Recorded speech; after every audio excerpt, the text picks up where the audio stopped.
This new year, a violent incident erupted in China, involving a clash between local citizens and the police. Today, I would like to explain the details of what sparked this conflict and what occurred. By the way, I will be hosting a live broadcast tonight at 8 p.m., so feel free to join us if you're available. Let's begin by looking at an article dated January 7. The report discusses an incident in Fuyang County, Henan Province, where a student tragically died at a local school.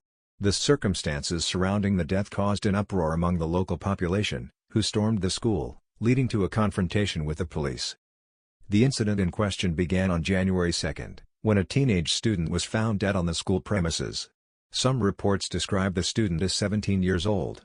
Allegations have emerged that the death may have been the result of a violent dispute between students. However, the school authorities quickly dismissed the possibility of foul play.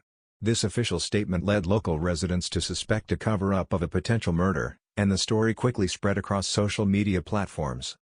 Rumors circulating online included claims that the deceased student's body bore multiple bruises, that certain photos on the smartphones of other students were deleted, and that the deceased student's uncle was detained by the police. These factors fueled public outrage, prompting masses of people to gather in protest.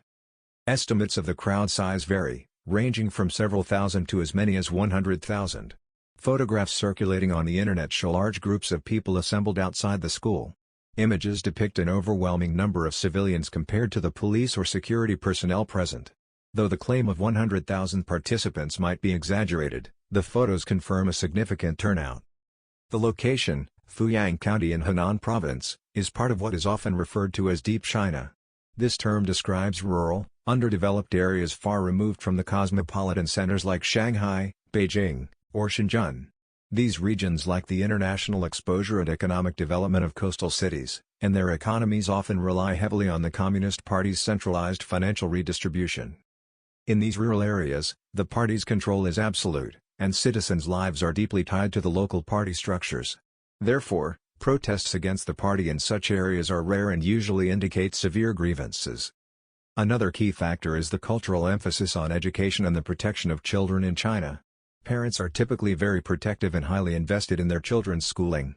The closed-off nature of boarding schools, which are common in China, makes parents particularly concerned about what happens within the school premises. When a student dies under suspicious circumstances, parents naturally fear for their own children's safety. If the authorities fail to provide a transparent investigation and take appropriate actions, public unrest is almost inevitable.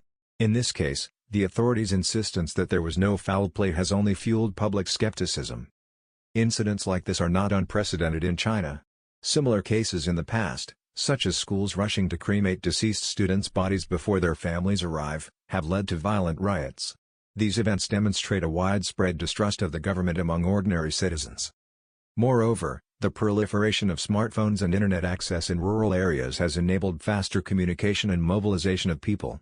In some past incidents, authorities have attempted to disrupt protests by jamming communications, but no such measures appear to have been taken in this case.